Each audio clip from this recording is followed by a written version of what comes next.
good afternoon sa mga viewers natin.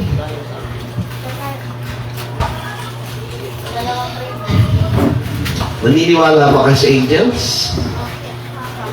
Anong itsura ng angels? Nakakita na ba kayo? Wala ba kayo nakita ng angel? Okay, ngayon makikita natin sa Bible, ano ba yung mga angels na ito? Ano yung mga anghel na tinuturo sa Biblia? May pakpak ba sila? Meron ba silang Maraming mata. mata? Yeah, makita natin yan. Okay. So before that, mag-open tayo sa prayer. Si Brother Vic, mag-open ka sa prayer. Let's pray.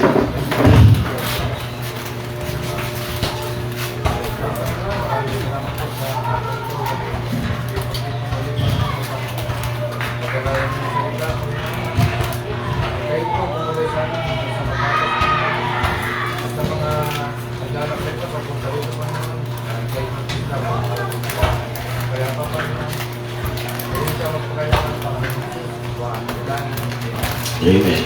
Amen.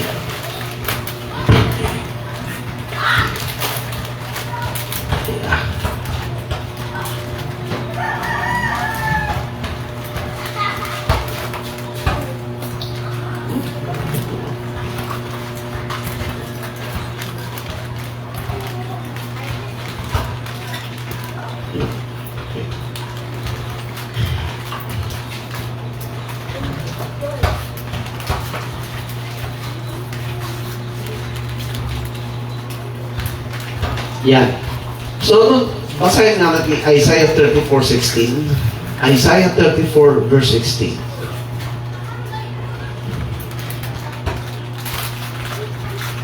Seek ye out of the book of the Lord, and read, no one of this shall fail, none shall want her meat, for my mouth it had commanded, and his spirit it had gathered them. Right. So, ang commandment ng Panginoon is, in the Old Testament, sinabi na saliksikin natin yung Book of the Lord. Pag sinabing Book of the Lord, written na, di ba? And consists of many books in it. Ang declaration is, none of this shall fail. Sabihin, yung nakasulat sa aklat, walang mag-fail dyan. Matutupad lahat dyan, totoo lahat dyan. And sa ating study nga, ako, sa aking personal study, totoo naman. Kaya hindi nawawala yung zeal at passion sa reading ko at sa study ng Bible kasi nakita ko, totoo lahat at tutupad. That's why, kaya nga, lalo na pag nakita mo yung history na ayaw ng mga friends natin dispensationalist. Yung mga nakasulat sa Bible natin, yung mga places, yung mga tao, yung mga events, especially yung Old Testament, nakita yan ng mga geologists doon sa ancient Near East, sa parte ng Babylon na ngayon yung Iraq. Yan. Yung Nineveh, yung parte ng Jordan, Egypt. Yung mga places na yun, yung nasa Biblia. Yung mga scientists, yung mga geologists, naghuhukay dyan. Nakita nila yung palasyo ni David. Nakita nila yung palasyo sa Babylon, yung I forgot the name ng king. Tapos, may nakuha silang mga writings na, ang writings ng panahon na yun, sa clay tablets, at tawag cuneiform. Yung mga nakasulat na nakita nila, tugma-tugma sa laman ng Biblia. Yung mga tao, yung mga characters, pati nga yung usapan ng king ng Babylon at saka ng isang prophet sa Israel. Naka-record. So, nakita nila yan. At itong mga geologists nito, hindi naman ito mga mananampalataya. Yun lang talaga yung trabaho at passion nila, maghanap ng mga evidences ng early civilization. Yung ating aklat, yung Bible is one of the tinatawag na ancient document na ang record na nakasulat ay yung nangyari nung panahon ng tinatawag na ancient Near East period. yung mga naunang lugar, especially yung Mesopotamia, na nandun doon yung Euphrates River, until today nandun yun eh. Eh sa Bible, yun ang place ng Garden of Eden eh. Kaya kung nag-Google ka ngayon, di ba marami lumalabas sa Google? Inputs yun ng mga ng mga nakakita sa lugar na yun, mga geologists, mga historians. Input yun, nilagay sa Google, nakarecord. Kaya pag nag-Google ka ngayon, i-type mo Babylon, lalabas yun lahat. Input na ng mga ng mga nakakuha, mga taong talaga nag-study sa lugar na yun. So these are evidence. Kaya yung Bible, dapat aralin mo talaga at makita mo, totoo lahat yung nandyan, historical, at saka yung kanyang mga places, yung mga lugar, eksakto yan, saka yung mga tao narin yan. That is why, yung sinabing, no one of these shall fail, literal yun. At ang sabi pa niya, none shall want her mate. Ano ibig sabihin? Yung Bible mismo, sapat na yun para makuha mo yung teaching. Hindi mo na kailangan ng ibang mag-i-interpret para sa kanya. Yung mismong aklat na ito ay sapat na para pagbatayan ng iyong paniniwala. Yun ang sinasabi niya. Kaya sinabi, none shall want her mate. Ano pa? For my mouth it hath commanded, and His Spirit it hath gathered them. Ang nag-gather sa aklat na yan, yung Diyos mismo. Kaya yung mga aklat na yan, nakalagay niya sa loob ng ating Biblia, especially yung Old Testament. Paano natin matitiyak na yung aklat natin ay tamang aklat na naroon? Bakit hindi sinama yung ibang aklat? Okay? Eh kasi kamukha niyan, ang Diyos ang nag-ipon niyan through His preservation at inspiration. Ang katibayan natin na yung aklat nga na 39 books ay mismo yung Panginoon Jesucristo ang nagsabi. Ito yung Matthew 23:35. Matthew 23:35.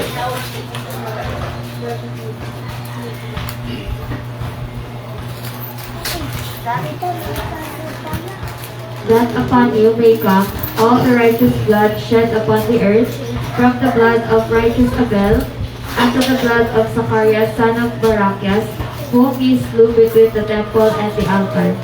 Yang kinot ni Jesus Christ, si Abel sa mababasa mula sa anong aklat? Genesis. Itong si Zacharias, 2 Chronicles. Bakit 2 Chronicles? Yung Bible ng Hudyo, yung Hebrew Bible, mula sa Genesis, nagtatapos siya ng 2 Chronicles. Pero, 39 books ang laman nun. Sa atin, Genesis natatapos ng Malakay. Pero 39 din. Iba lang arrangement niya. Ano ibig sabihin? Hindi kasama yung Apokripa. Kasi pag sinama yung Apokripa, plus 7, 46. Hindi sinama ng Panginoon yun. Ang kinot lang niya, eksakto kung ano yung nakalagay sa Hebrew Bible na 39 books. Eh, Apokripa, hindi talaga kasama yun sa text ng recognized na inspired scriptures. Kaya doon tayo eh. Hindi natin tinatanggap yung Apokripa. Yung 7, yung Wisdom of Solomon, yung Esdras, yung mga Apocryphal books. Kasi naisulat yun during the time ng wala naman talagang revelation ng Diyos. And then yung ating 87 books, writings ni Matthew, Mark, Luke, John, and then the rest, writing ni Jude, ni James, at ni Apostle Paul. Okay? So, yun ay accepted na aklat na yun sa atin. Kaya meron tayong Book of the Lord. Yun yung Bible natin. Ang instruction is, saliksikin nyo yung laman. Balikan mo, Isaiah 34:16. Isaiah 34:16. Ayan, sige. Seek ye out of the book of the Lord, and read, no one of this shall fail. None shall want her mate, for my mouth it hath commanded, and His Spirit it hath gathered them. O, ang unang sabi, hanapin mo yung aklat ng Panginoon. At pag nakita mo, anong gagawin mo? Read, basahin. Ang isang believer dapat, ang isang so-called Christian, ang lahat ng pinapaniwalaan mo ay nakasulat saan? Sa Bible. Tama? Huwag kang masyahan na, yung naririnig mo lang. Magkaroon ka ng personal na, yung personal na desire, basahin talaga. Kasi, doon nagsasalita yung Diyos sa iyo eh. Di ba, pag nagsalita tayo sa Diyos, may needs of what? Prayer. Tama? Prayer. Ngayon, wala na yung panaginip.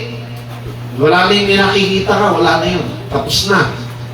Binigyan na ng Diyos yung lahat ng kanyang salita, isinulat na sa aklat, sa book. Kaya, nagko-communicate ang Diyos sa iyo pag nagbabasa ka ng Bible. Kaya two-way yan eh. When you pray, you talk to God. When God talks to you, yung Bible mo. Then, kaya pag binabasa mo yung Bible mo at magkikita tayo dito, madali na. Kasi nabasa mo na eh. Kasi pag hindi mo binabasa yan, nahirap ka maintindihan yung teaching natin.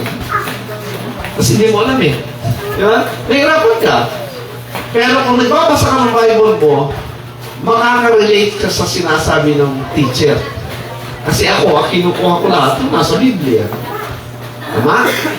Lalong ma-enhance, lalong mong maintindihan yung laman ng Bible, lalong lumalago ang iyong pananampalataya. Anong ibubunga nun? Magiging bihasa ka sa Biblia. Maganda ba yun? Di ba? Kaya nga nung wala pang cellphone nun, Bible pa lang, yung book. Pagsakay ko sa jeep nun, meron akong Bible naman, nagbabasa na ako eh. Di ba nahiya? Ba't kayo mahiya? Yung katabi mo, nagbabasa ng tik-tik. Alam yung tik-tik? Sino mas maganda? Yung nagbabasa ng tik-tik o yung nagbabasa ng Biblia?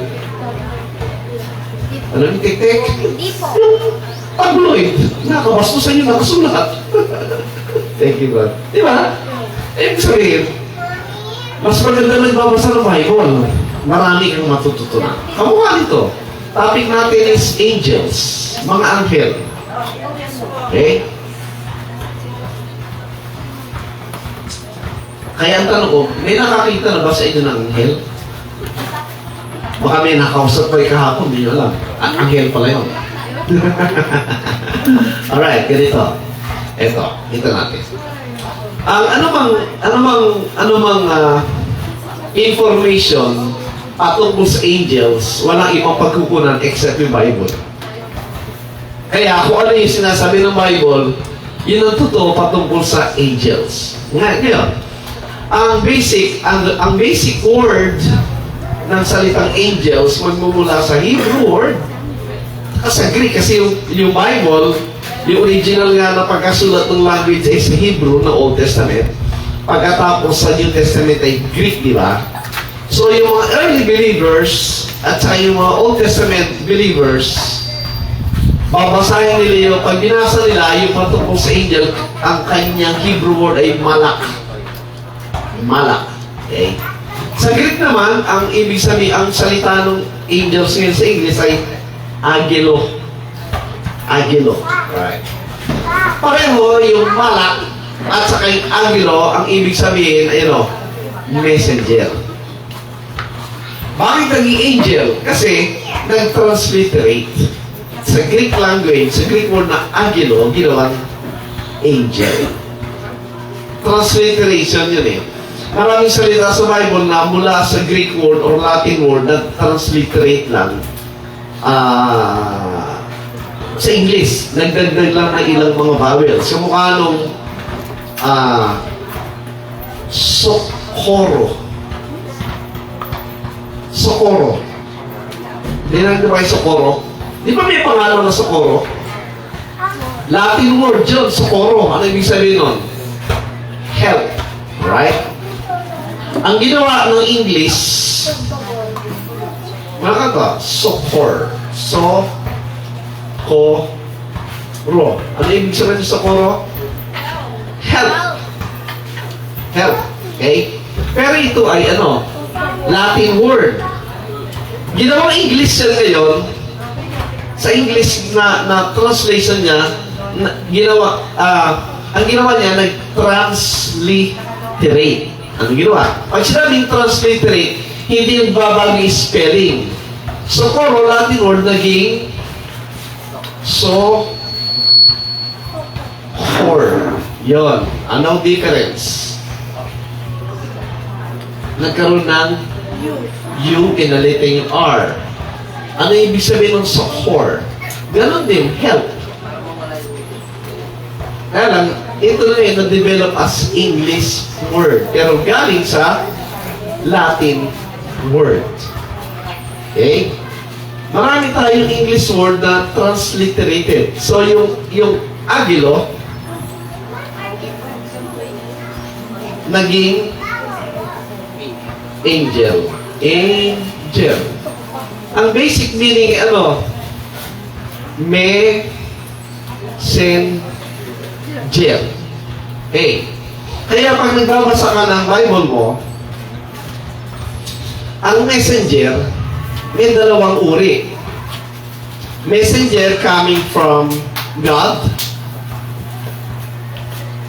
Nagsugo ang Diyos ng messenger, tinawag din siyang angel. Tama? Kaya lang, ito yung angel coming from God is what? Spirit siya. Spirit being. Hindi siya nakikita. At galing sa heavenly, di ba? Meron mang messenger mula sa tao, magsusubo siya ng messenger. So, ang basic, ang Greek word niya, basically is what? Ayun, angelo. So, angel din siya. Yung messenger ng tao, pwede rin siyang tawaging angel kasi pareho lang ng meaning ng Greek word. Kung ang alam mo lang angel ay yung heavenly, malilito ka kasi marami dyan ng messenger. Tagapaghatid ng balita. Pero yung root word niya ay sa Greek, angelo, angel sa English. Pero messenger din. Okay?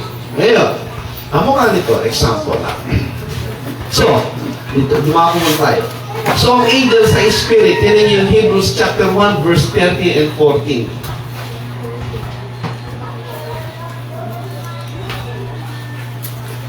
Hebrews 1, 13 and 14. But to each of the angels said he at any time, sit on my right hand until I make thine enemies thy footstool. Angel sa pinag-usapan, 14. Are they not all ministering spirits set forth to minister for them who shall be heirs of salvation? So those angels are the what? Ministering, is spirits. Right. Pag sinabing spirits, again, yung spirit, root word natin. Pag sinabing spirit, galing din yan sa Greek word na pneuma. Pneuma. Yung pneuma ay air. Hangin yung pneuma. So, yung nature ng spirit ay air. Ano yung air? Totoo ba may air? Totoo. Nararamdaman mo. Pero nakikita mo ba? Ganun siya. Yun yung spirit. Totoo siya, pero siya invisible. Yan yung Colossians 1:16. Colossians 1:16. For by him were all things created, that are in heaven and that are in earth, visible and invisible, whether they be thrones or dominions or principalities or powers, all things were created by him and for him. So, ang creation ng Diyos, dalawang nature. That are in heaven and that are in earth. Yung nasa heaven ay invisible. Yung nasa earth ay visible. Kaya kinontrast yung heaven at saka yung earth. Heaven is invisible, spiritual world. yung earth ay visible, physical world. Merong creation, may na-create ng Diyos na pang heaven, which are invisible. May create ng Diyos na pang earth, which are physical. Alright? So, yung ating pinag-uusapan dito ay yung angels, the spirit beings, which are the heavenly. Alright, ngayon. Itong mga angels na ito, tignan nyo, yung mga angels ay obedient sa sinasabi sa voice or commandment of God. Psalms 103 verse 20. Psalms 103 verse 20. Bless the Lord, ye his angels that excel in strength, that do his commandments, hearkening unto the voice of his word. Alright. Kaya, merong thinking na during the creation, ang sabi doon, they are hearkening to do his commandments unto the voice of his word. Kaya may nagsasabi na during the time of creation, ang sabi na pa yun, let there be light, let the dry land appear, etc. Ang sabi, it could be the angels ang gumagawa nun due to the commandment of God Himself. So kasama sila sa creation being a spirit being. May ganong pag-iisip, which is, pwede naman yun. Okay? Ngayon, in the thinking ng, ngayon, itong mga angels na ito, all angels are praising and worshiping God. Tignan nyo. Psalms 48 verse 2. Psalms 48 verse 2. Beautiful for situation, the joy of the whole earth is Mount Zion, on the sides of the north, the city of the great king. That, 148 verse 2. 148 verse 2. Praise ye him, all his angels, praise ye him, all his hosts. Ilang angels na walang praise? So, meron bang angels na hindi nagpupuri sa Panginoon? All eh. Ito pa. Hebrews 1:6. Hebrews chapter 1 verse 6. And again, when he bringeth in the first begotten into the world, he said, and let all the angels of God worship him. Ilan ang angels na mag-worship sa Diyos? Meron bang rebelde? Wala kang makitang record na may angel na nag-rebelde sa Diyos. Wala. Inconsistent yun. Meron silang papakita sa Revelation 13 ninyo. Pero again, Revelation 12, dahil nasa wrong interpretation, yan ang nangyayari. Revelation 12, verse 12. Okay.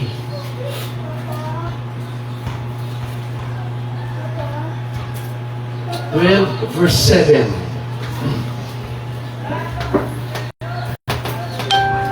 And there was war in heaven.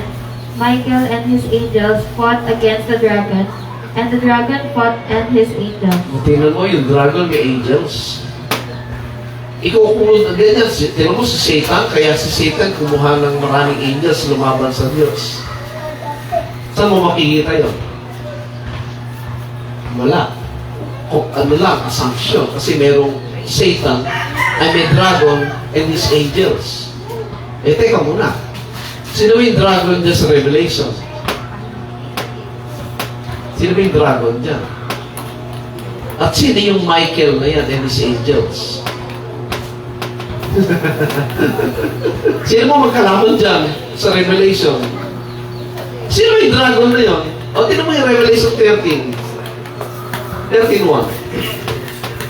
And I stood upon the sea of, and I stood upon the sand of the sea, and saw a beast rise up out of the sea, having 7 heads and 10 horns, and upon his horns 10 crowns, and upon his heads the name of blasphemy. Yung dragon na yan, yung dragon na merong ilan? 7 heads and 10 horns. Eh, sino yung may 7 heads and 10 horns na yan? Nabasa natin yan, naaral natin. The 7 heads and the 7 kings, the 10 horns and the 10 kings. And this was the time ng stone at saka feet ng Roman Empire, di ba? Yan yung makita mo sa Daniel chapter 2. Tignan nyo Daniel 7. Daniel 7. Kasi pag nagbasa ka lang ng isang verse, ikaw na yung mag-explain kasi nakopya mo lang sa libro binasa mo, mali na talaga. Kaya ano yung Bible mag-define? Daniel, tinan nyo. Anong ibig sabihin na merong 10 horns? Yeah. Daniel 7, ito. Daniel 7 verse, dito na tayo sa 3. And 4 great beasts came up from the sea, diverse one from another. 4 beasts. Sino yung 4 beasts? 4. 4, 5, 6. Doon na tayo sa 7. Yung pinaka 4th beast. Alam natin, may Babylon, Medo Persia, Greek. Ito yung Rome, 7. After this I saw in the night visions, and behold, a fourth beast, dreadful and terrible, and strong exceedingly, and it had great iron teeth. It devoured and brake in pieces, and stamped the residue with the feet of it. And it was diverse from all the beasts that were before it, and it had 10 horns. O, yung 10 horns, strong yun. Yung dragon sa Revelation, siya lang yung may 10 horns. Eh, ano itong 4th beast sa prophecy ni Daniel? Roman Empire. Kamukha nung 4 part ng image. Roman Empire, di ba? O, tingnan mo yung 8. I considered the horns, and behold, there came up among them from another little horn, before whom there were 3 of the first horns plucked up by the roots. And behold, in this horn were eyes like the eyes of man, and a mouth speaking great things. Sino yung 3 of the first horns? Babylon, Medo Persia, Greek Empire.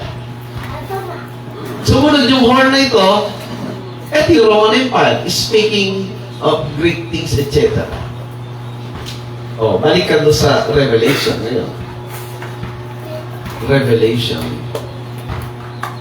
Okay. Revelation. Doon tayo sa 13 ulit. 13:1. Ayan, 13:1. And I stood upon the sand of the sea, and saw a beast rise up out of the sea, having 7 heads and 10 horns, and upon his horns 10 crowns, and upon his heads the name of blasphemy. So, pareho siya. Yung Roman Empire. Kasi yung 10 horns, saka 7 heads. Tama? O, dun sa 17 ulit, 17. Revelation 17. 17 verse 3. So he carried me away in the spirit into the wilderness, and I saw a woman sit upon a scarlet-colored beast, full of names of blasphemy, having 7 heads and 10 horns. Ayun, magkasama na yung woman. Yung woman, anong posisyon ng woman? Nakaupo dun sa beast na ang kanyang identity sa 7 heads and 10 horns. Oh, sino yan? Israel at saka yung Roman Empire. So, sino ang kaharap ng Roman Empire at saka ng Israel? Sino? Si Jesus Christ. Sa time ni Pilate, di ba? Nakita natin yan. And throughout ng Messianic ministry, ang magkalaban talaga yung Panginoon, yung mga believers, sa itong Israel at Roman Empire. Buong buo yun, di ba? So, ang dragon dyan, sino? System ng Rome at saka ng Israel. Oh, balikan mo yung Revelation 12. Revelation 12. Verse. Nagkakatalo kasi sa interpretation. Kung meron ka nang naituro sa'yo, kasi yan ang nakikita mo, napapanood mo palagi, eh pag nabasa mo yung 12:7, tinan mo. And there was war in heaven. Michael and his angels fought against the dragon, and the dragon fought and his angels. kung bata ang magbabasa, without thinking, yung dragon, si Satan yan. Kaya si Satan, may angel siya. Yan yung mga fallen angels, di ba? Ganun kababaw ang isip ng mga ganung nag-interpret. Kasi ganun din tayo dati eh. Pero kung hayaan mo yung Bible na mag-explain, yung dragon na yan, symbol yan ng Rome at saka ng Israel. Kasi yung dragon known as enemy, mula kay Pero, di ba? Kaya, yung angels niya, the dragon and his angels, sino yung angels niya? Messenger. O, tingnan nyo, 2 Corinthians 11. 2 Corinthians 11. O, dito tayo sa verse 3. Ayan. 11:3. But I fear lest by any means, as the serpent beguiled Eve through his subtlety, so your minds should be corrupted from the simplicity that is in Christ. Inigiingat ni Pablo yung mga mananampalataya na huwag madaya kamukha ng pagkadaya ni Eve. Di ba? Yung sa serpent. Bakit? 4.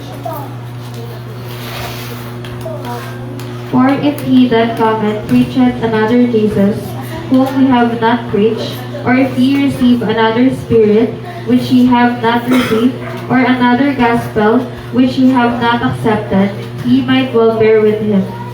Kasi may nagpipreach nito, mali. Or, sino yun? Sino yung nagpipreach? Ayan. Dito, baba natin ng konti. Andiyan lang yan. Diyan lang yan eh. Yung balay. 13. Ayun, 13. 13. For such are false apostles, deceitful workers, transforming themselves into the apostles of Christ. Oh, tao ba sila? Tao. Oh, 14. And no marvel, for Satan himself is transformed into an angel of light. Ayun na naman eh. Pag nakita ng, tinan mo si Satan yan. Kasi meron, agad nakataling na Satan, yung Satan na lumaban sa Diyos. Wala naman sa Bible, di ba? Paano natin malalaman sino yung Satan na yan? 15. Next verse. Therefore it is no great thing if his ministers also be transformed as the ministers of righteousness. Yung Satan na yan, merong minister, mga messenger. So yung Satan na yan, merong angels. Tama? Yung messenger, angels, di ba? Pero false. Tanong, sino yung Satan na yun? Sino sila? Baba natin, nandito yung sagot. Andiyan lang yun, babasahin mo lang. 22.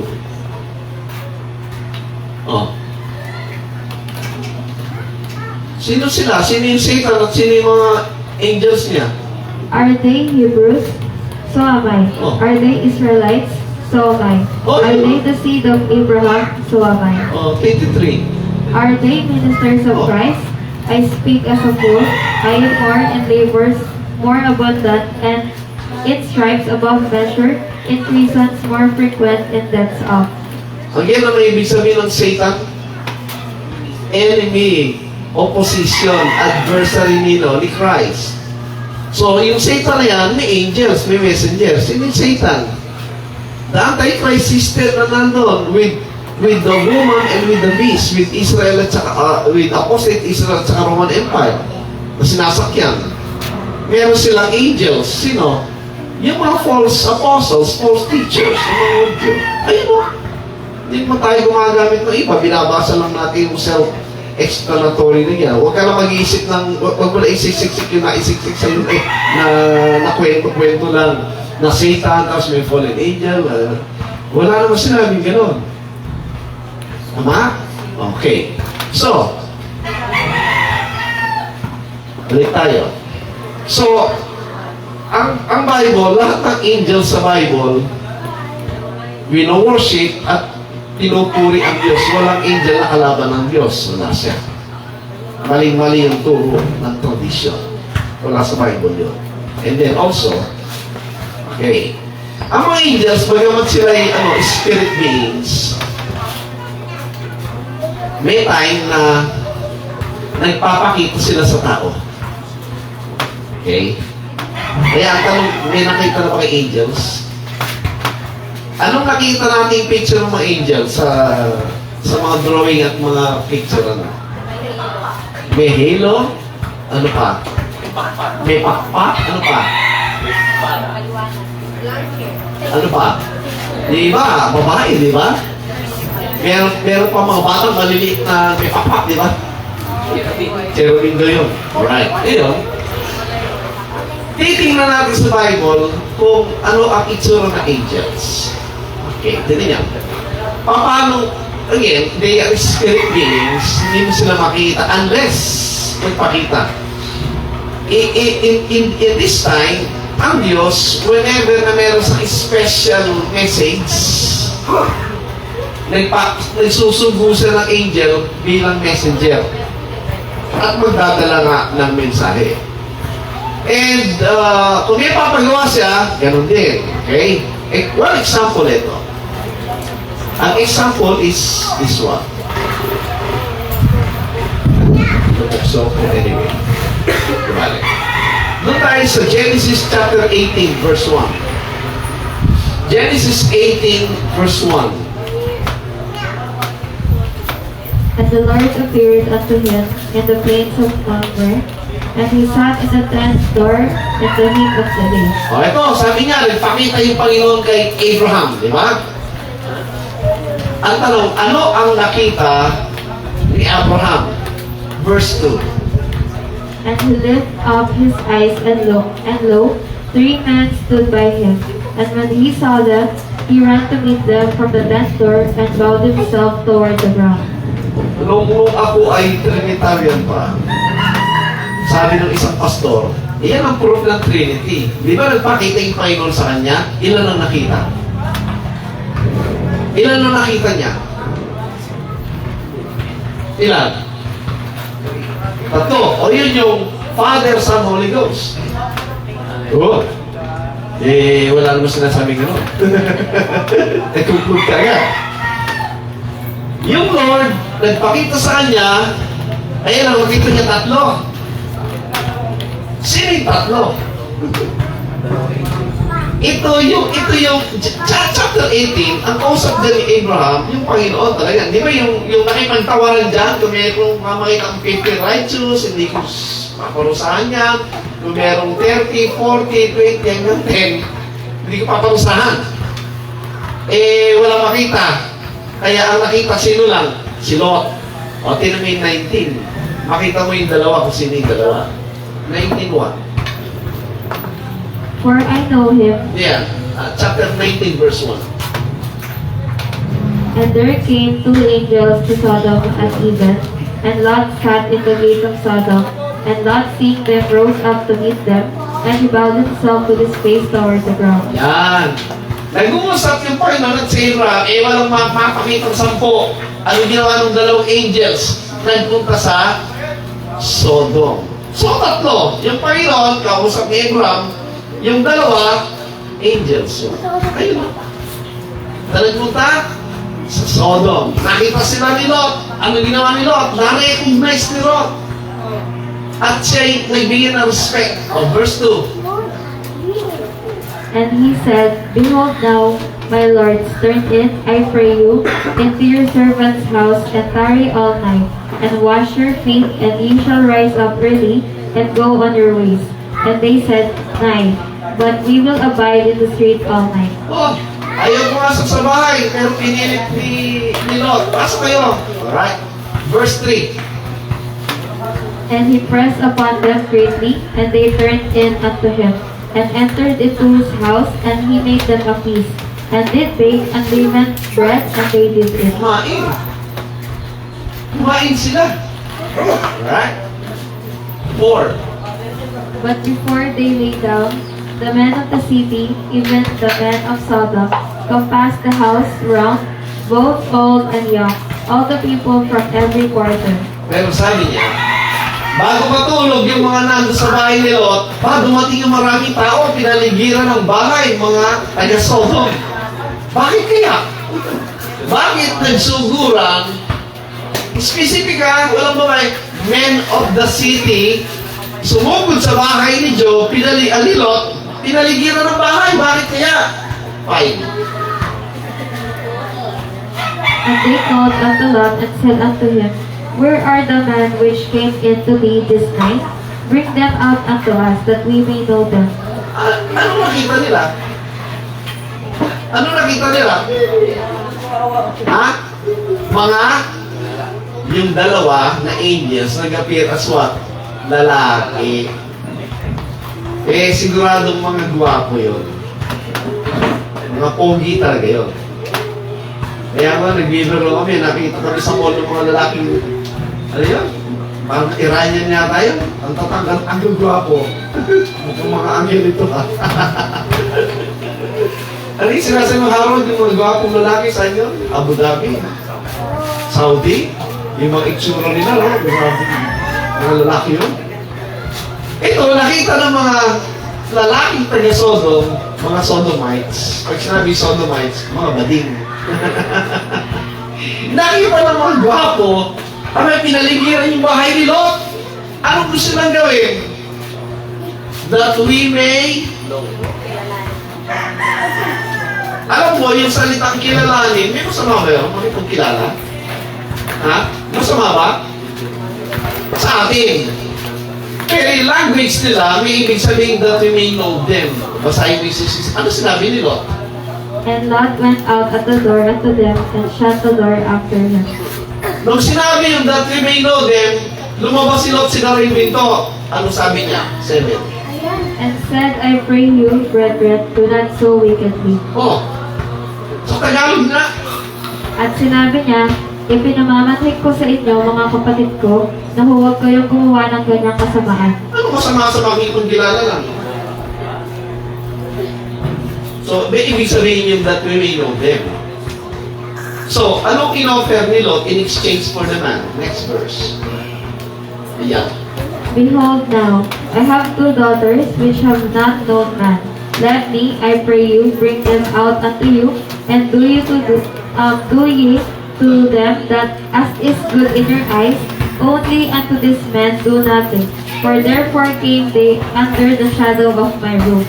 Ano yung sinasabi ni Lot? Ba't ipapalit yung mga anak niya? For what purpose? Sexual desire. Kaya pag nabanggit yung Sodom, ang unang isip talaga yung pabaklaan. Sodomy, it's a sex between both male. Ginagawa na yun noon pa. Yun yung characteristic ng Sodom and Gomorrah. Kaya sinunod sila. Yan.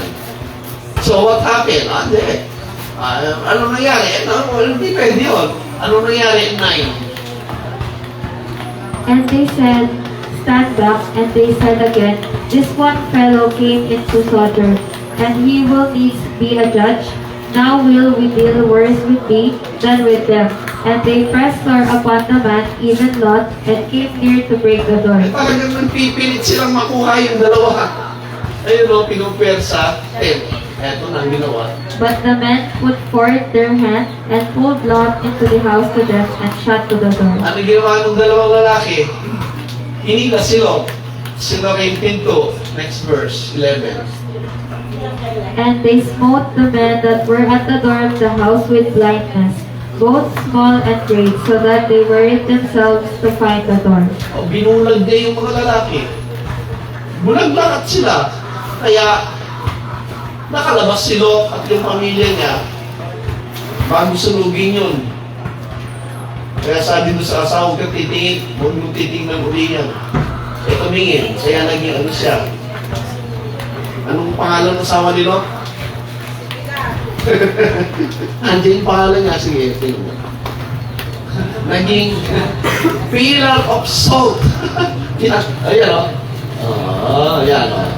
Okay. Sige pa. Wala na. Sige pa. 18. Sige pa. Anyway, nandun yan. Naging ano siya? Pillar of salt. So, yan ang history niya. So, ang ating tinitiran, yung dalawang angels, nagpakita sa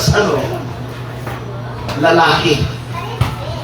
Di ba? Kaya nga pinuntahan ng mga Becky eh. Di ba? Okay, isa pa.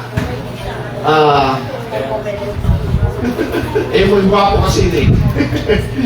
Kaya, this one naman, merong prophecy ito, yung kay Jacob. Yun eh, Genesis 32, verse 24. Genesis 32, verse 24. Yung pagpapakita ng mga angels in human form sa mga tao, ano yung preview na gagawin niya ng Panginoon Jesucristo? Magkakatawang tao. Just like this, kanina. 32:24, dito na tayo. Ang background dito, bago yan, nagkita si Esau at si Jacob magkapatid. Sino tatay nila? Isaac pala, Isaac. Oh, nagkamali ako. Si Isaac, nagkaanak, si Esau at si Jacob. Ang panganay, sino? Si Esau. Ang blessing dapat doon sa firstborn kay Esau. Eh kaya lang, dahil walang kwenta sa kanya, one day, gutom na gutom siya, eh si Jacob, wise, mandaraya siya. Kaya pangalan ni Jacob yung sabihin, Suplanter. Inoper niya ng pagkain si Esau. O sige, bibigyan kita ng pagkain, pero ibigay mo sa akin yung kaparapatan ng firstborn. Ang sabi ni Esau, wala nang kwento sa akin niya, sige, gutom na ako, hindi kumain. Ama, later makita niya, eh pagbihira pala yung kapangyarihan ng firstborn sa iyo lahat yung blessing. Nagalit siya kay Jacob. Mandaraya ka, sabi niya. Pero wala na siyang magawa, kaya sabi, umiyak si Esau, pero wala na. The blessing is lost. Ano doon? Ang lesson? Huwag mong baliwalain yung bagay ng Diyos. Pag nawala yan, you cannot take it back, sabi niya. So, what happened? Nagko-confront sila dito. Okay. Ngayon, merong prophecy dyan.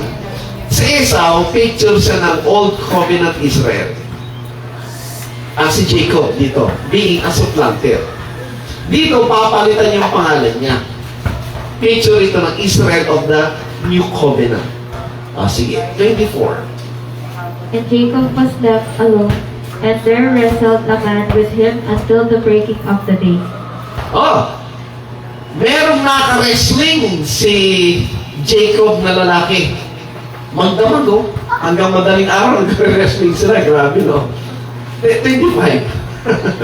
And when he saw that he prevailed not against him, he touched the hollow of his thigh, and the hollow of Jacob's thigh was out of joint as he wrestled with him. Talagang nagre-wrestling sila, di ba? 26. And he said, Let me go, for the day breaketh. And he said, I will not let thee go, except thou bless me. Sabi ng lalaki, bitaw mo ako, madaling araw na. Ang sabi ni Jacob, hindi kita bibitawan hanggang hindi mo binibless, ang sabi niya. 27. And he said unto him, What is thy name? And he said, Jacob. 28. And he said, Thy name shall be called no more Jacob, but Israel. For as a prince hast thou power with gods and with men, and hast prevailed. Dito, pinalitan yung pangalan ni Jacob na Israel. Ano ang significant thing dyan? Yung pangalan Jacob, yun ang picture ng Old Covenant. O ng Old Man. Tama? Yung Israel, ito yung pangalan. Ang definition ng Israel, nandun naman, no? They name shall be called no more, but Israel. Bakit tinawag na Israel? For as a prince thou hast power with God and with men, and has prevailed. Ang ibig sabihin ng Israel, overcomer, nag-prevail, victor siya, panalo siya. Right? Yan ang ibig sabihin ng Israel. So, makita mo dyan, prophecy yan ng pagdating ng Kristo sa time na yun. At tinan mo, ang sabi ng 29. And Jacob asked him and said, Tell me, I pray thee thy name. And he said, Wherefore is it that thou dost ask after my name? And he blessed him there. 30. And Jacob called the name of the place Peniel. Peniel.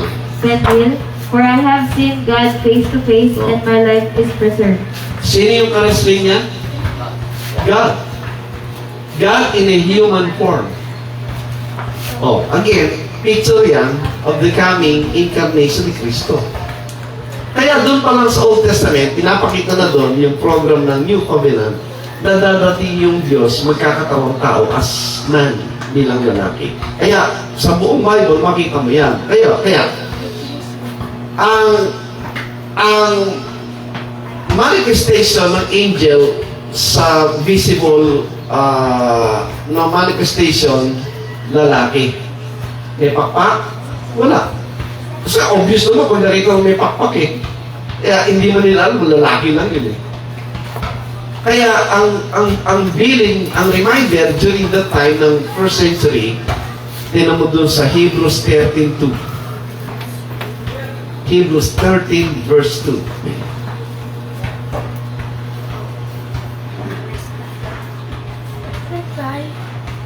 Be not forgetful to entertain strangers, for thereby some have entertained angels unawares. No.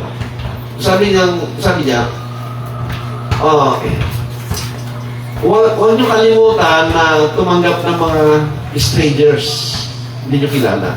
Kasi, yung iba, hindi nila alam, angels pala in-entertain nila, sabi niya.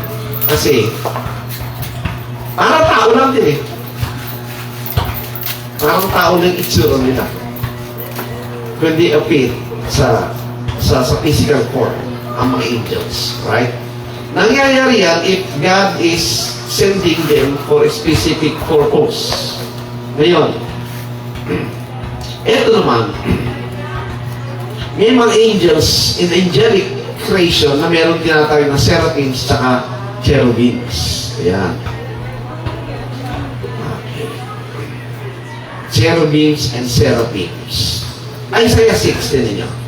Isaiah chapter 6, verse 1. Isaiah 6:1.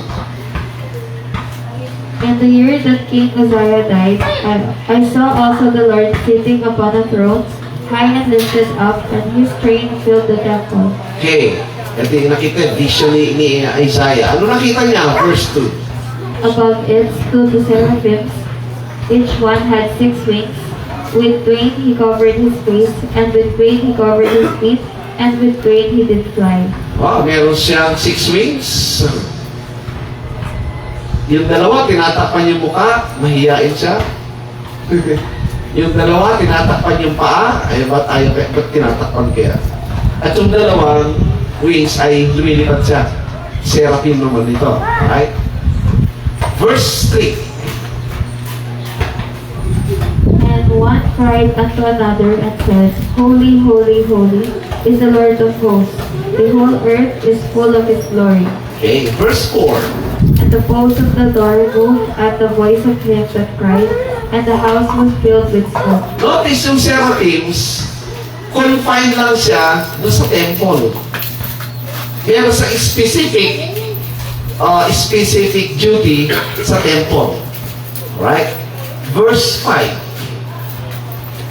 And then said I, Woe is me, for I am undone, because I am a man of unclean lips, and I dwell in the midst of a people of unclean lips. For mine eyes have seen the King, the Lord of hosts. You know, nung nakita niyo yung king, sabi niya na-notice niya yung holiness ng Diyos at nasa gitna siya ng unclean lips ng mga tao. Doon niya na-notice yun. Doon siya naging aware. Then verse 6, anong ginawa ng mga seraphims? Then flew one of the seraphims unto me, having a live coal in his hand, which he had taken with the tongs from off the altar. 7.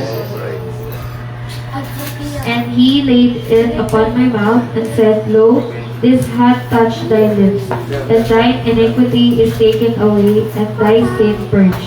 Yun yung kanyang specific duty within the temple, yung seraphims. Alright? Meron pa yung cherubims. Ezekiel chapter 1. Ito yung cherubims. Ano itsura ng cherubims? Ezekiel chapter 1. Tignan nyo. Verse 1. Sige. Now it came to pass in the 30th year, in the 4th month, in the 5th day of the month, as I was among the captives by the river of Chebar, that the heavens were opened, and I saw visions of God. Okay, makita niyo itong kay Ezekiel, kailan nangyari yan at kailan na isulat? Among the captives. So, ibig sabihin, sinulat ito, nakita ni Ezekiel. During the time, wala na sila sa Jerusalem, captive na sila ng Babylon. Alright? Yan ang setting. Verse 2. In the 5th day of the month, which was the 5th year of King Jehoiachin's captivity, Verse 3, sige.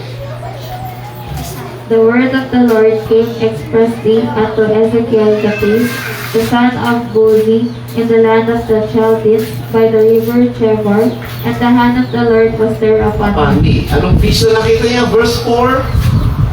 And I looked, and behold, a whirlwind came out of the north, a great cloud, a fire enfolding itself, and a brightness was about it, and out of the midst thereof, as the color of amber, out of the midst of the fire. Notice, yung nakita niya, whirlwind tsaka a great cloud. Alright, tandaan niyo yun. A great cloud. And then verse 5, ano nakita niya? Also, out of the midst thereof came the likeness of 4 living creatures, and this was their appearance. They had the likeness of a man. Yun. Ito naman cherubim na ito, nakita niya, 4 living creatures. Okay? At anong appearance sila? They had the likeness of what? Of a man. Alright? Verse 6. And everyone had 4 faces, and everyone had 4 wings. Oh, bawat isa merong ilang mukha. So, kung ipipicture mo, yung ulo niya is square ba? Square. Kasi 4 na sides eh. Di ba? 4 na mukha. Alright? At merong 4 wings. Verse 7. And their feet were straight feet, and the sole of their feet was like the sole of a calf's foot, and they sparkled like the color of burnished brass. Brass. Pag nakita mo yung brass, parang ganito yung brass, di ba? Ang itsura, di ba? Nag-sparkle isa. Verse 8. 1:8. 1:8, makita mo yan. Oh, sabi. And they had the hands of a man under their wings on their 4 sides, and they 4 had their faces and their wings. Okay, verse, doon na tayo sa 10. As for the likeness of their faces, they 4 had the face of a man, and the face of a lion on the right side, and they 4 had the face of an ox on the left side. They 4 also had the face of an eagle. Yun. Ito, meron ng picture. Yung mukha niya, meron ng identity. Yung isa ay face of man, yung isa ay face ng lion, yung isa ay ox, yung isa ay eagle. So, 4 faces. Ngayon, itong man, paano makuha interpretation niya? Yung man, sa ating study, way back sa Genesis creation, represents ang alin? Israel. Tama? Yung mga beast, lion, eagle, ox, Gentiles. Tama? Beast. Ngayon, itong cherubims na ito, na sinabing 4 beasts, ito yung makita mo sa Revelation. Revelation chapter Revelation 4, tinan nyo. Revelation 4. Revelation 4. Okay. In Revelation 4, ang nakita natin dito, doon tayo sa verse 1 para makita nyo. Meron akong gusto makita nyo dyan. Verse 1. After this I looked, and behold, a door was opened in heaven, and the first voice which I heard was as it were of a trumpet talking with me, which said, Come up hither, and I will shew thee things which must be hereafter. Every time na merong vision, mababasa mo yan na come up hither, ang sabi niya, and the heavens open. Kumbaga, yung kung sino man yung kanyang bibigyan ng vision, dinadalo doon sa spiritual scenery, right? Doon sa spiritual level, na kung saan makita niya yung vision talaga. Kaya sabi ng tuo, nasa. And immediately I was in the Spirit, and behold, a throne was set in heaven, and one sat at the throne. Oh, di ba, no? Nasa spirit na ako sabi at nakita niya yung alin. Throne, nasaan? Sa heaven, at meron isang makaupo sa throne. Right? Verse 3. And he that sat was to look upon like a jasper and a sardine stone, and there was a rainbow round about the throne, inside like unto an emerald. At tandaan natin, yan ay description, symbolism na merong message yan. Especially yung rainbow round about the throne. Pinapakita niya yung tema ng Revelation. Pag sinabing rainbow, ano ibig sabihin? Babalik ka sa Genesis 6. Ba't nagkaroon ng rainbow na nasa heaven? Bakit? Kasi, ano ba yung nangyari sa, Yes, ginudge sila dahil sa flood, di ba? Tapos, naglagay sila ng rainbow. Ano ibig sabihin? Ba't nilagay yung rainbow sa sky? Sinabi niya, yung judgment. So, yung rainbow ay picture ng judgment. Pagdating dito, yung rainbow, nasa throne na. Bakit? Kasi yung judgment ang paparating dyan para kanino? Sa Jerusalem. Yung judgment yan, para sa Jerusalem. Right? Ganon din naman yung nakita natin sa Zechariah, di ba? Meron dalang salvation, pero merong bow. Pero bago gamitin ang bow, meron munang pistok. Kaya merong gospel of peace, pinagsusurrender. After nung preaching ng gospel of peace, anong kasunod? Yun ang bow na, judgment na. Alright, ngayon, tinan nyo. Verse 4, ito yung 4. And round about the throne were 24 seats, and upon the seats I saw 24 elders sitting, clothed in white raiment, and they had on their heads crowns of gold. Sino yung 24 elders? Bakit 24? Sino yan? Eh, makita mo yung sa Revelation 21 yan. The 12 tribes at saka the 12 apostles. The Old Covenant and the New Covenant, they're now joined together.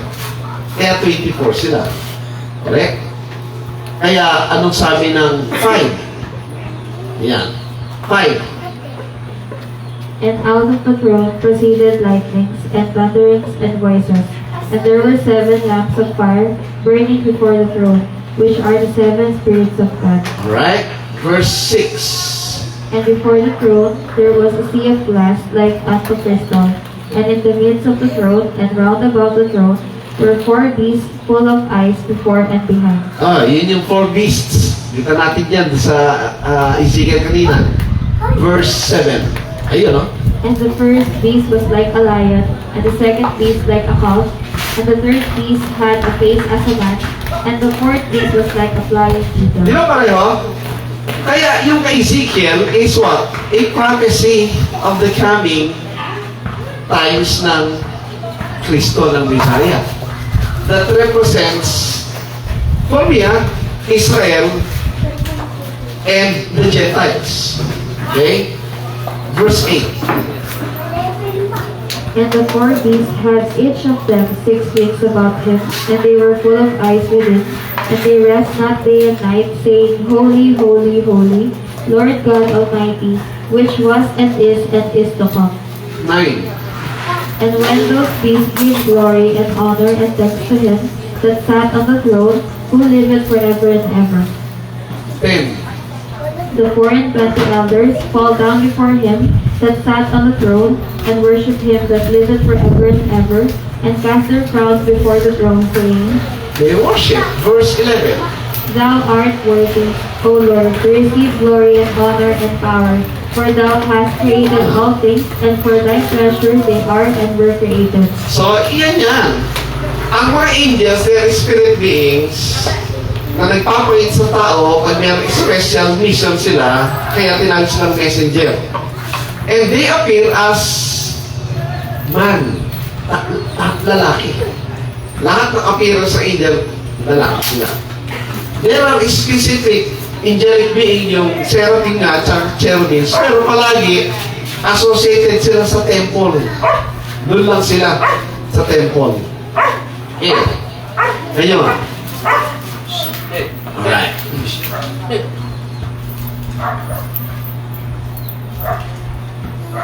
Okay. Tingnan niyo Matthew 16:27. Dito sa promise ng Panginoon in His coming. Matthew 16:27, tingnan niyo. Ano? Nagteka mo na. Aha. Alright. Okay, dito muna tayo. Tingnan niyo itong ano, Matthew 18:10. Matthew chapter 18, verse 10. Take heed that ye despise not one of these little ones, for I say unto you that in heaven their angels do always behold the face of my Father which is in heaven. Analyze natin sino yung little ones dyan? Sa Matthew 18. Yung mga believer, di ba? Yung children niya. Children of God, believers yan. Pero ano sabi niya? For I say unto you that in heaven, ano sabi? Their angels, may mga angels yung believers. Their angels do always behold the face of my Father which is in heaven. One of the definition of angel is what? Appearance. Appearance. Nagpapakita ng something. Dito naman, it seems, yung mga believers, meron silang appearance sa heaven. Ano ibig sabihin? Bagamat nasa lupa yung mananampalataya, pero meron siyang appearance na nasa langit. Analyze ulit natin. Sabi niya, sa Tagalog, sige. Ingatan ninyo na huwag ninyong pawalang halaga ang isa sa maliliit na ito, sapagkat sinasabi ko sa inyo na ang kanilang mga anghel sa langit ay nakakakitang palagi ng mukha ng aking Ama na nasa langit. Na ang kanilang mga appearance o yung representation sa langit do always behold the face of my Father which is in heaven. So, kung mananampalataya siya, pinapakita ng scriptures, meron siyang representation sa langit. Ang ibig sabihin, pareho kang present sa lupa at sa langit. Tama ba? Okay, another one. Appearance. Para ikaw.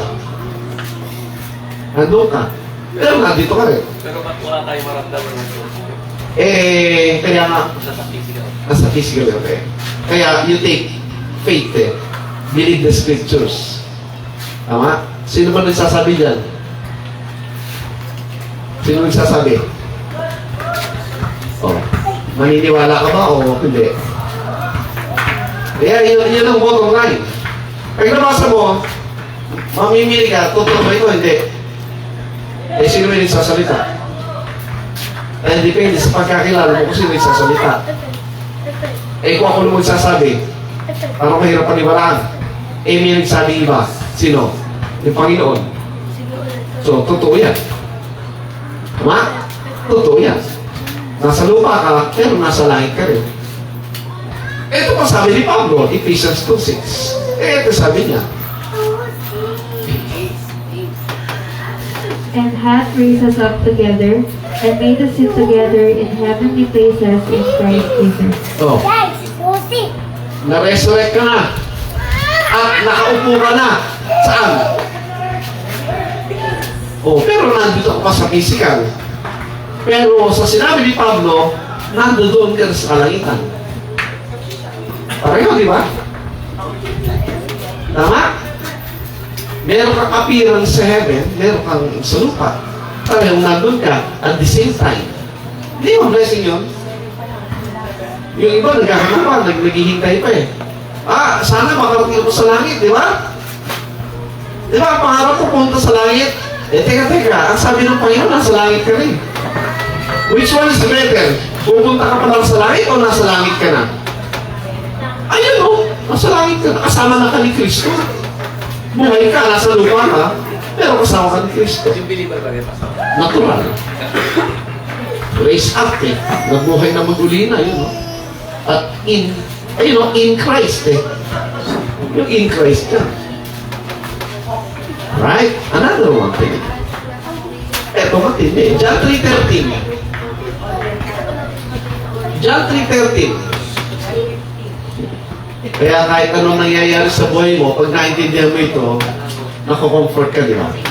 Anyway, matatapos mo talagang buhay sa lupa eh. Hindi naman namimili ng edad dyan at pagkakataon eh. Kausap mo eh, bukas pa kayo eh. Pero kung alam mo ito, well, ano sabi ng 3:13? And no man hath ascended up to heaven, but he that came down from heaven, even the Son of Man which is in heaven.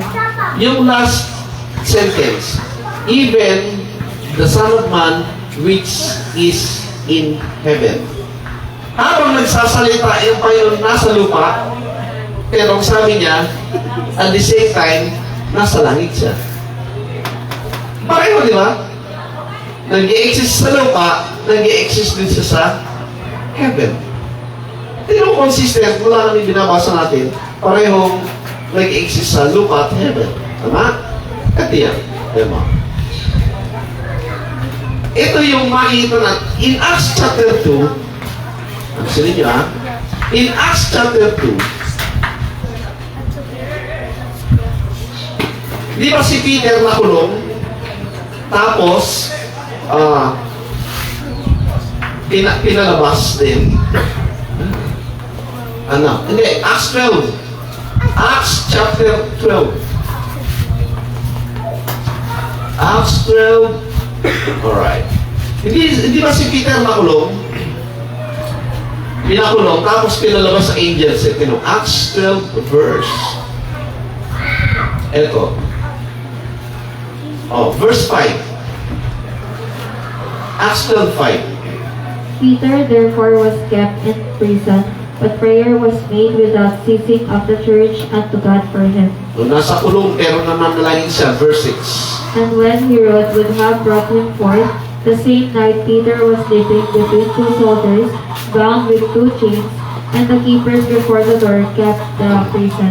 Pinakulong siya ni Herod, di ba? Verse 7. And behold, the angel of the Lord came upon him, and a light shined in the prison. And he smote Peter on the side, and raised him up, saying, Arise up quickly. And his chains fell off from his hand. So, madaling salita, nakalaya siya, tinalis ng angel, di ba? And then, anong sabi ng verse... Alright, dito na tayo sa verse 12. And when he had considered the thing, he came to the house of Mary, the mother of John, whose surname was Mark, where many were gathered together praying. Pumunta kayo sa bahay ni Mary. Makinig kayo, mga bata. Sige. Kasi mamaya tatanong kayo. Pumunta siya sa bahay ni Mary, nandun yung mga apostol. Diba? Nananalangin. Nandun sa bahay ni Mary 13. And as Peter knocked at the door of the gate, a damsel came to hearken. Kumakot si Peter sa gate. Lumapit ang pumunta yung batang babae si Rhoda. 14.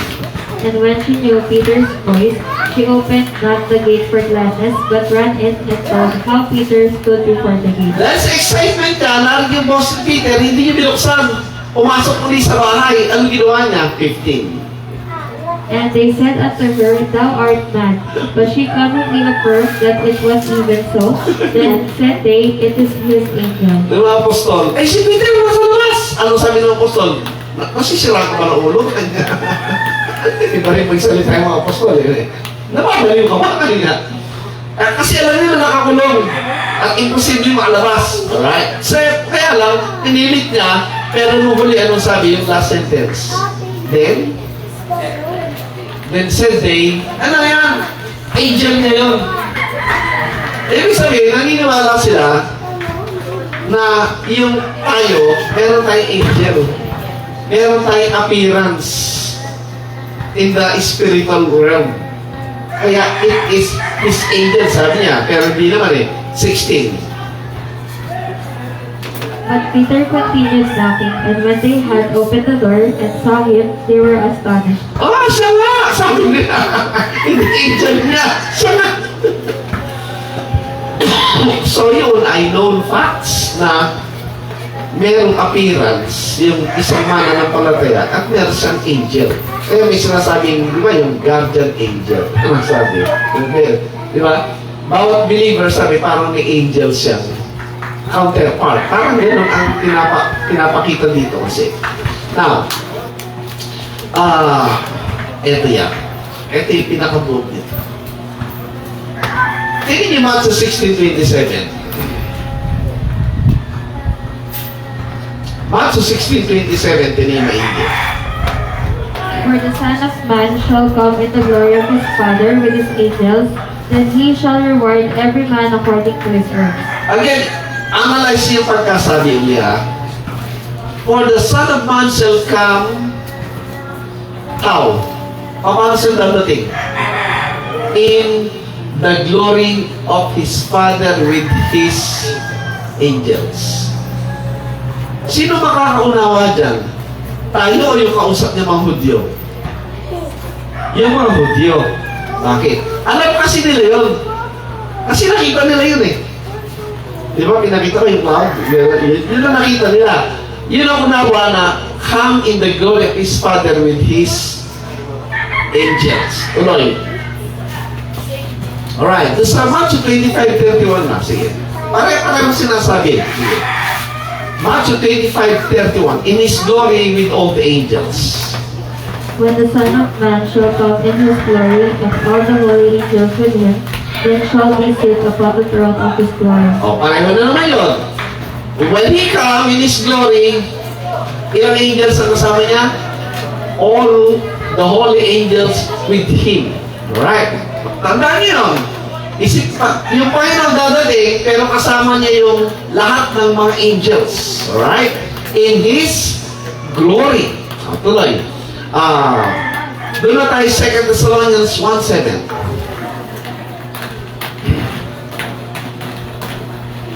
2 Thessalonians 1:7. And to you who are troubled, rest with us, when the Lord Jesus shall be revealed from heaven with his mighty angels. Yun na naman. When the Lord Jesus shall be revealed from heaven with his mighty angels. Paano mo unawain yan? Yung Panginoon kasama yung mga angels. Paano makita yung angels sa spirit sila?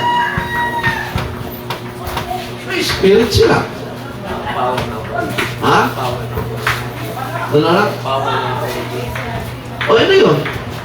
Paano makikita yun? Ito. Ito yung picture. Tinan niyo. Genesis 28:12. Yun yung maigi. Kaya ako'y tiyak na tiyak.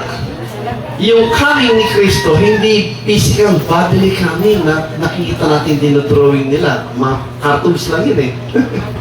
Ito yan, tinan niyo. Ano sabi? And he dreamed, and behold, a ladder set up on the earth, and the top of it reached to heaven. And behold, the angels of God ascending and descending on it. Tinan niyo ha. Anong nakita ni Jacob? Ladder. Ano yung ladder?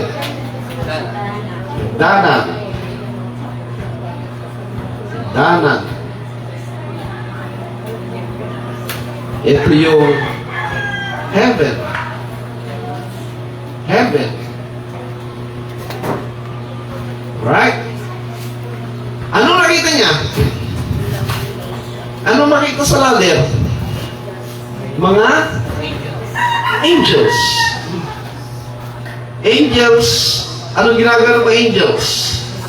Bumababa, pumapanaog umaakyat. Descending, ascending. Ascending and descending. Makikita mo ba yung ladder? Gano'ng karaming angels? All angels. Makita mo yung ladder? Hindi. Later on, ni-reveal dito ni John, this was a prophecy concerning the coming of Jesus Christ. John 1:51, tinan nyo. John 1:51. Ayan. And he said unto him, Verily, verily, I say unto you, hereafter ye shall see heaven open, and the angels of God ascending and descending upon the Son of Man. Pareho. Yung angels of God ascending, descending upon who? Eh dito, sino yung the Son of Man sa kanyang vision? Ladder. Eh, yung lahat ng angels ang descending and ascending upon the ladder, upon the Lord Jesus Christ. Makita mo si Jesus Christ? You cannot. Ang makita mo, yung presence ng angels. Kaya, ang pangako ng coming niya, yan. Makita ba siya? Hindi. O, tinan niyo. Matthew 24:30. Kaya, maliwanag po ito, yung coming ni Jesus Christ, nangyari talaga doon sa pinangakuan niya at hindi itsurang tao yung bumaba. Hindi mo makikita. Bakit? Basa. And then shall appear the sign of the Son of Man in the heaven, and then shall all the tribes of the earth mourn, and they shall see the Son of Man coming in the clouds of heaven with power and great glory. Common sense. Una, ang makita, ano yung appear? Sign. Sign. Tapos, ang makita nila, see the what? The Son of Man coming in the clouds. Makita mo ba siya? In the clouds. Hindi na. Paano sabi mayroong physical visible coming? Di ba? Another one. Matthew 26:64. Matthew 26:64. Jesus said unto him, Thou hast said, Nevertheless I say unto you, hereafter shall ye see the Son of Man sitting on the right hand of power, and coming in the clouds of heaven. Yun na naman. Lahat ng promise ng coming niya, palaging sinasabi, coming in the clouds of heaven. Meron ba makikitang physical appearance? Common sense. Diba? Diba? Naintindihan ng kausap yun, 65. Ay, anong reaksyon ng kausap niya? Then the high priest rent his clothes, saying, He hath spoken blasphemy. What further need have we of witnesses? Behold, now ye have heard his blasphemy. O, ayun lang maniwala. Kaya nagalit sila kay Jesus Christ, susupatayin. Ganyan din yung mga dispensationalist friend natin eh. Pag pinababasa, hindi maniwala. Gagalit sa'yo. Kaya kautak lang ano eh, ng mga Hudyo eh. They cannot believe the spiritual truth ng dala ng Panginoon Yeso Cristo. Alright, ngayon. Ito yung alam ng mga kausap niyang coming in the glory of His Father. Ang sabi niya, alam ng kausap niyang Hudyo. Sino mo, Exodus 19, verse 9. Exodus 19:9. Ayan, basa. And the Lord said unto Moses, Lo, I come unto thee in a thick cloud, that the people may hear when I speak with thee, and believe thee forever.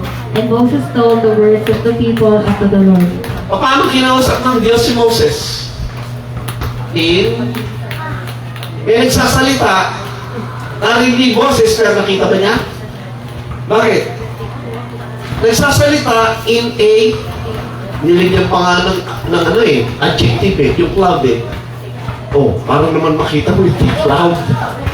Hindi lang cloud ng diyan nga, nilagyan pa ng thick cloud. Nakita ba ni Moses sa mukha, yung tsura? Hindi ako harap ng thick cloud. O consistent yung cloud na yun. Nasa loob siya ng cloud. Eh, sino yung cloud? Angels. Ano nga dito? The angels descending and ascending. Nasa gitna siya. Cloud represents yung angels, the glory clouds. Hindi talaga siya makikita. Right? Kaya ganoon din naman. Ganoon din yung nakita ng mga Israelite nung bumabas on the third day. Ganoon niyo. O tingnan yung Exodus 19:12. Ano sabi ng 12? And thou shalt set bounds unto the people round about, saying, Take heed to yourselves, that ye go not up into the mount, or touch the border of it. Whosoever toucheth the mount shall be surely put to death. Anong mount yan? Yan yung mount, ano? The Mount Sinai. Diba? Mount Sinai, physical. Okay? Anong nakita nila? Yung clouds. On the top of the mountain, yung clouds merong lightnings, merong trumpets, diba? Merong fire. Alright, hindi niya. Ito yung nandito sila sa time ng Mount Sinai. Okay. Physical yan. Alright, tuloy natin. Sige. Doon na tayo sa verse, para mabilis lang. Verse 16. Yeah. And it came to pass on the third day in the morning, that there were thunders and lightnings, and a thick cloud upon the mount, and the voice of the trumpet exceeding loud, so that all the people that was in the camp trembled. Oh. Saan nila nakita yon? Next verse. And Moses brought forth the people out of the camp, Ano na sa verse 20 na 20. and the Lord came down upon Mount Sinai, on the top of the mountain, and the Lord called Moses up to the top of the mount, and Moses went up. Ito sila. Ito yung mga tao sa baba. Ito yung mga Israelite. Ito yung nakita nila na bumaba. Physical appearance pa ng Diyos. Cloud. Cloud. Tama? Yan ang nakita nila. Kaya sa understanding ng mga Hudyo, yung sinabi ng Panginoon na, I will come in the glory of my Father, alam nila yon. Ganito ang makikita nila. Naman nyo? Kaya lahat ng promise of His coming, He will come in the cloud. Lahat ng promise in the cloud. Kasi ganito yung scenario. Right? Ngayon, anong pakilo natin dyan? Eto. Tingnan nyo. Hebrews 12. Hebrews 12:1. Ito na yung mga believers. Right? Sabi ng 1. Therefore, seeing we also are compassed about with so great a cloud of witnesses, let us lay aside every weight and the sin which doth so easily beset us, and let us run with patience the race that is set before us. Ano sabi? We also are. Sino yung we? Yung mananampalataya. We also are compassed. Ano yung compass? Sa Tagalog. Sa Tagalog na, ayun. Kaya namang nakukubkub, nababalutan, napapaligiran ka ng with so great a cloud of witnesses. Sino yung mga yun? Angels. Yung mananampalataya, ganun din masabi, nababalot ka rin ng mga angels, sabi niya. Tuloy natin. Dito na tayo sa verse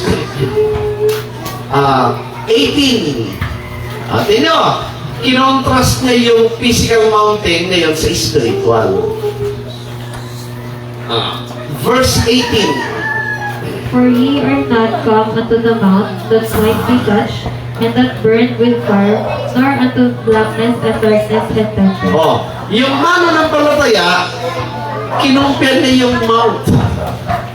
Ang mount na pinuntahan mo, hindi yung physical na nahawakan, hindi yung Mount Sinai. Sabi niya, hindi na yun. Right? Hindi na yun. 19, sige. Kinumpir lang yung Old Covenant Mount doon. Doon na lang tayo sa 22. Eh, saan ka ngayon napuntang Mount? But ye are come unto Mount Zion, Ayun na. Tuloy. and unto the city of the living God, the heavenly Jerusalem, and to an innumerable company of angels. From the old, which is physical, sa atin ba yan? Hindi na sa, wala na yan, tapos na yan. Anong meron tayo ngayon? Dito sa new, spiritual na yan. Ayan o. Here come unto Mount, the city of the living God, the heavenly Jerusalem, at kasama yung alin. Oh. Ganun din ang senaryo. You are in Christ. Eh si Kristo binabalot ng mga angels. Kaya yung body of Christ, ganun din ang kalagayan. Kaya ikaw ay spiritual creature. Compass with angels ang sabi niya. Because ikaw na yung heavenly Jerusalem. Ikaw yung city of the living God. And you are with innumerable company of angels. Yan ang kalagayan mo. Nakikita ba natin? Hindi. Na tayo naniniwala. Kasi, may nagsabi. Sino nagsabi? Ayan. Kaya mahalaga yung Bible eh. Naniniwala ka ba? Kasi kung hindi, hindi ko naniniwala. Hindi totoo yan. Yun ang prove mo. Hindi totoo yung Bible. Kaya malaking bagay yung naniniwala ka bang totoo yung Biblia. Kasi kung naniniwala ka sa Biblia, totoo ito. Ang mahirap sa atin, mahirap maniwala. Kaya i-establish mo, naniniwala ka ba sa Biblia? Yan. So kung naniniwala ka, eto ka. Nandito ka na sa heavenly Mount, New Jerusalem, City of God. And you are compassed with innumerable company of angels, just like Christ. Okay? Question. May tanong kayo? Next time, pag-aralan natin si Gabriel at saka si Michael.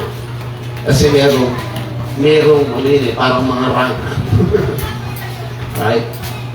At ano yung function ng mga angels? Sino yung mga evil angels? May evil angels eh. Inaral natin last time, di ba? Matanong ako. Sige. Sa heaven ba, sa spiritual, sa nakaupo sa throne, makikita ba yung angels? I don't know. Kahit si Paul yung masagot eh. Kasi may throne. Oh, So, hindi makikita talaga ang Panginoon sa spiritual. hindi ko alam. Pero may 1 Timothy 3:16. May hint dyan eh. Ito may 1 Timothy 3:16. And without controversy, great is the mystery of godliness. God was manifest in the flesh, justified in the spirit, seen of angels, preached unto the Gentiles, believed on in the world, received up into glory. Ano sabi? Kailan nakita ng angels? Yung manifest yun. Pero tapos na yung detail na Son of God. Ewan ko. Ngayon, natapos na yung detail Son of God, siyempre balik na siya sa Father and Creator. Hindi, ang iniisip ko rito, dito lang ba nakita ng angels, yung God, nung nag-manifest sa flesh? How about nung nasa spirit siya? Kasi parang, it seems, dito pa lang nakita ng angels yung God nung nag-manifest sa flesh. Kaya tanong mo kanina, hindi ka lang sagutin yun. Kung makita natin dyan. I don't know, kasi siguro pag nandun na tayo. Kahit si Pablo, hindi mo sasagot yun eh. Tignan nyo, 2 Corinthians 5. Hindi alam sagutin ni Paul yun. Yung tanong mo, 2 Corinthians 5, verse, tignan nyo. 16. Really? Wherefore henceforth know we no man after the flesh. Ye though we have known Christ after the flesh, yet now henceforth know we him no more. Oh. Nung nasa flesh si Kristo, kilala nila. Eh, nung nawala na sa flesh, bumalik sa incarnation. Sabi niya, na, no way him no more, sabi ni Paul. Ay, si Paul hindi niya ma-explain yan. Oh, paano mo sasabihin babalik siya ng physical bodily image? No? Eh, si Paul yan, hindi niya kilala eh. Nung nag-ascend sa heaven eh. Oh, how's that? Kaya, it's exciting. Pag umalis ka sa katawan mo ito, nandun excitement. Ano yung, what is beyond the spiritual realm? Okay? Eh, facts naman yan, totoo yan, kasi dumating talaga si Kristo.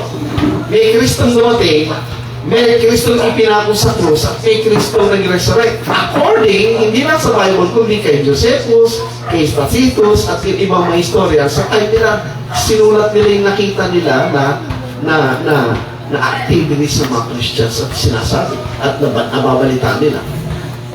At meron pa nga sinabi si Josephus na yung isa sa mga nagbintang kay Kristo kasama nila sa parang family or group nila. The first one who accused Jesus is one among us, ang sabi ni Josephus sa sulat niya. So, facts yun. Imagine yung isang nagbintang kay Kristo kasama niya. Di ba? Kaya, yung spiritual realm, totoo, meron talagang buhay sa spiritual. May mundo talaga ng spiritual. Kaya, kung naintindihan mo yan, comfort mo, ano man ang dinadanas natin sa buhay na ito, pansamantala lang lahat ito eh. Pagkatapos ang buhay mo sa lupa, there is spiritual world. Which is far better. Ako niya. Kaya, that will give you, yung comfort, assurance, and strength habang nasa lupa. Ano man ang dinadanas natin, yun ang iyong comfort. Matatapos lahat ang buhay nito, pero mayroong eternity. 2 Corinthians 4:18. Sabi sa iyo, no, panugtong, basa. While we look not at the things which are seen, but at the things which are not seen. For the things which are seen are temporal, but the things which are not seen are eternal. Diba? Both, nandun ka sa temporal, meron kang eternal. Pareho meron kang buhay ko. Kaya dalawang beses kang pinanganak, di ba? Kung dalawang beses kang pinanganak, minsan ka lang mamamatay. Mamamatay ka lang sa flesh. Pero you will live for eternity. Pero kung minsan ka lang pinanganak, dalawang beses kang patay, patay ka sa spiritual, patay ka pa sa physical, you're done. Di ba? Kaya, dalawang beses kapanganakan, physical, temporal. Second birth is spiritual, eternal. Kaya, born again. Kung di ka na born again, minsan ka lang pinanganak, patay kang pareho. Di ba sabi ni Jude 1:7. Jude 1:7 ba? 17. 12. Jude 1:12. Tignan nyo. Paano niya dinescribe yung unbeliever dyan? These are spots in your feast of charity, when they feast with you, feeding themselves without fear, now they are without water, carried about of winds, trees whose fruit withered, without fruit, twice dead, plucked up by the roots. Ilang beses namatay? Twice dead. Kaya merong second death. Tama? Yung first death is what? Spiritual. Ano yung second death? Physical. Diba? Kaya, twice din. Yun yun. Kaya may second death. Sinasabi, sa unbeliever. Sa context ng Revelation, ano yung second death nila? Lake of fire. Ano lake of fire? Yung burning ng Jerusalem. Galod, diba? Kung wala ka naman doon, ano yung second death mo? Magka-cancer ka, mamatay ka, mabaril ka. Di ba? Kasi unsaved ka. Pero kung ikaw ay believer, isa lang yung death mo, physical na. Kasi spiritual mo, di ba? Di ba? Kaya hindi twice dead sa believer, once lang. Kaya sabi ng Hebrews 9:27, di ba? Hebrews 9:27. Ito yung sinasabi ng Hebrews 9:27. And as it is appointed unto men once to die, but after this the judgment. Ayun, once you die, there's the judgment. Wala na. If you are saved, you're alive. If you're not, you're gone. Okay. So, angels are spirit beings. They were created by God. They are invisible. For example, spirit invisible. Nagpapakita sila sa tao in a form of man sa Old Testament hanggang sa New Testament. Picture yon ng pagkakataong tao ng Diyos. Kaya lang different yung kay Jesus Christ. In what sense? Hindi lang sa basta nag-appear na tao. Pinagbuntis siya. Pinanak siya.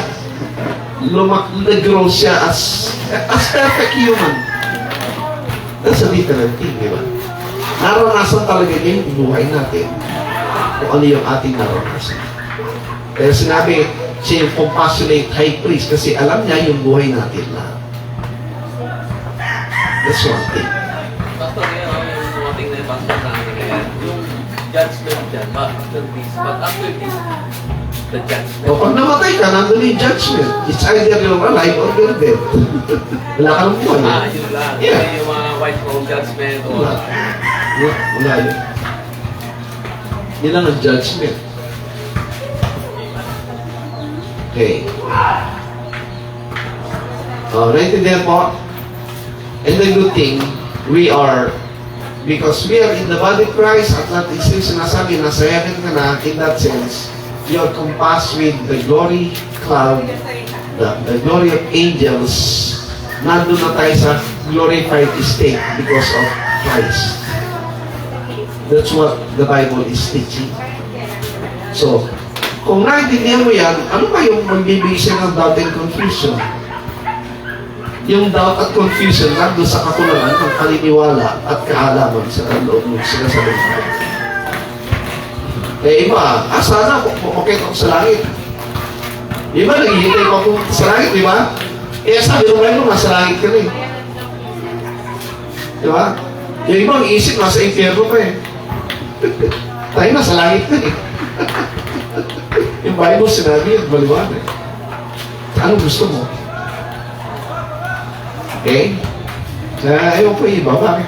Nagagalit sila sa tuturo natin. Pag sinabi mo hindi, pag sila dumating na yung kayo, magagalit sila. Mukha yung mga Hudyo. Di ba? Hindi nila matanggap yung sinasabi ng Panginoon. Yun ang problema. Walang question? Walang tanong? Next. Alright, sa mga viewers ko namin, maraming salamat sa hapong panonood. Okay. So, ano? Meron pang isa road or dyan? Ha? Next Sunday? Meron dyan? Sige. Okay na? Okay. So, let's close up sa prayer. Si Brother Aaron ang mag-close sa prayer.